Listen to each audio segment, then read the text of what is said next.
পেয়েছি আমি কোরআনে। 24 জন নবীর দোয়ার ধাঁচ সব একরকম, শুধু একজন নবীর দোয়া ছিল একটু অন্যরকম। হযরত আদম আলাইহিস সালামের দোয়াটা একটু ভিন্ন রকম। তিনি দোয়া করেছিলেন, রব্বানা যালামনা আনফুসানা ওয়া ইল্লাম তাগফির লানা ওয়া তারহামনা লানাকুনান্না মিনাল খাসিরিন। আর বাকি যে 24 জন নবীর দোয়া ডাইরেক্ট ইনডাইরেক্ট কোরআনে আমি পেয়েছি। হযরত ইউসুফ নবী দোয়া করেছিলেন 13 নম্বর পারা, প্রথম নাম্বার পৃষ্ঠার 4 নম্বর লাইনের 55 নম্বর আয়াতে আছে সূরা ইউসুফ।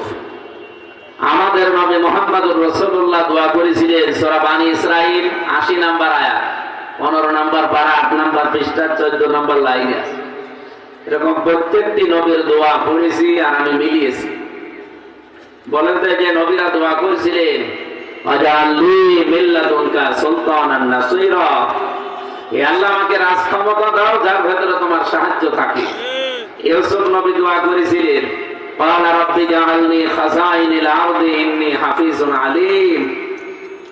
এই যে নবীদের যে দোয়ার সারমর্ম, আমার প্রশ্ন, মোবাইল বাজে কার?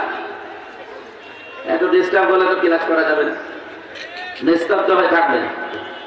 আমরা ঘন্টা খানিক কথা বলতে চাই, থাকবেন আপনারা?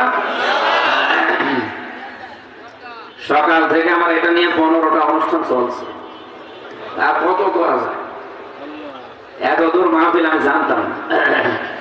আমার তো আমিরে জামাত থেকে নিষিদ্ধ যে জিনাইটা পার হওয়া যাবে না, অথচ আমার মাহফিল নিয়ে এসেছে এত দূর অনুষ্ঠান দিয়েছে, কি বলবে?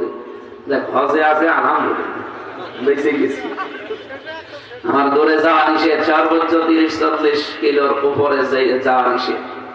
এটাই চলে এসেছি দূরে, আর অন্তত নির্বাচনের আগে আর যাব না। কুষ্টিয়া কেন্দ্রিক থাকা লাগবে।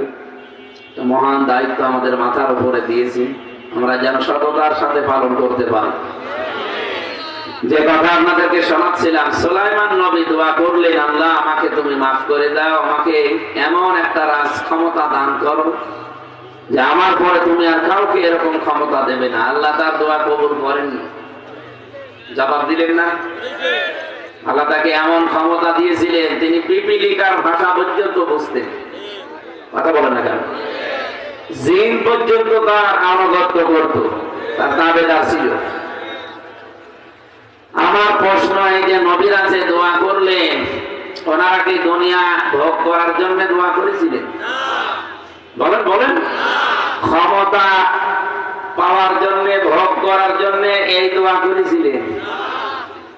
দুনিয়ায় বেশি বেশি টাকা পয়সা কামাই করবেন এই জন্য, বেশি বেশি বিয়ে করবেন এই জন্য? আপনি একটা বারের জন্য চিন্তা করেন না? এই দোয়াগুলো তো কোরআনে আছে, খালি কোরআন শরীফ খতম করে গেলেই হবে? হযরত সুলাইমান তিনি দোয়া করলেন, আল্লাহ আমাকে রাজ ক্ষমতা দাও। আমি সারমর্ম পড়ে দেখলাম, তাফসীরের ভেতরে লেখা আছে উনি দুনিয়া ভোগ করার জন্য না, দুনিয়ায় টাকা পয়সা অর্থ সম্পদ এগুলোর মালিক হওয়ার জন্য না, দ্বীনের যে বিধানের কথা তিনি বলতেন খালি বলেই যেতেন, কিন্তু মানুষকে মানাতে পারতেন না। চিন্তা করলেন এটা বলে গেলেই হবে না, এটা মানুষকে মানানো লাগবে। আর মানাতে হলে যে জায়গা দরকার সেই জায়গা তিনি চেয়েছিলেন। আমরা সত্যি নবীর উম্মত যারা, নবীর উত্তরাধিকারী যারা, আমরা সত্যিকারের নবীর উম্মতের ভেতরে যারা গণ্য হতে চাই, আমাদের মন থেকে বলছি এদেশে ক্ষমতা যদি আমরা পাই দুনিয়া ভোগ করার জন্য না, আল্লাহর বিধান বাস্তবায়নের জন্য। আমি জেলে যাওয়ার আগে 19 সালের শেষের দিকে জেলে চলে গেলাম। ওই সময় গ্রামে একটা জেনার ঘটনা ঘটেছিল। এক মহিলার স্বামী আছে বিদেশে, ওই মহিলা গ্রামের একজনের সাথে লাইন করে কাজ করে ফেলেছে। 4 জন সাক্ষীও আছে। মহিলাটা তো একটু নরম হয়, একটু মাপ মাপ চায়, তাও তো হয়। বসে বলেছি তা হয়েছে কি, দরকার বের কর যে কি গো, এ মহিলা তো সেই রকম ধাস দেখছি। গ্রামের লোকজন বলছে ফতোয়া দেন তো কি করা যায়? ফতোয়া হচ্ছে যেহেতু বিবাহিতা, এর বুক পর্যন্ত মাটির ভেতরে গেড়ে ফেলে পুঁতে ফেলে উপর থেকে পাথর বা ইট দিয়ে মেরে ফেলা লাগবে। এই ফতোয়াকে